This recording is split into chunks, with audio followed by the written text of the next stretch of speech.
For today's video nga pala mga mare, magluluto ako ng binagoongan. Ayan, una ko nga palang ginawa dyan sa ating karne ay nilagyan ko ng asin bago ko iprito. At ayan, mainit na yung ating kawali at ilagay na natin yung ating karne.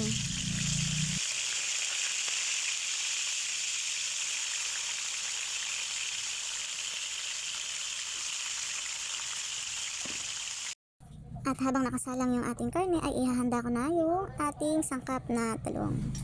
Hihiwain ko nga lang siya mga mare sa katamtamang hiwa. At ayan nga mga mare, ay nabaliktad na natin yung kabilang side ng ating pork. At syempre yung pinagprituhan ko ng pork ay siya rin yung pinagprituhan ko na ng ating talong. At ayan na igigisa ko na ang ating sibuyas at bawang. At ilalagay ko na yung ating bagoong. Ayan. At igigisa ko ng mabuti yung ating bagoong para naman lutong-luto.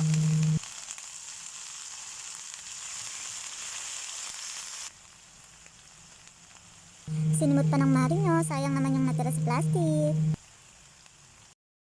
Nilagyan ko na nga rin palaya ng konting aswete na tinunaw ko sa mainit na tubig.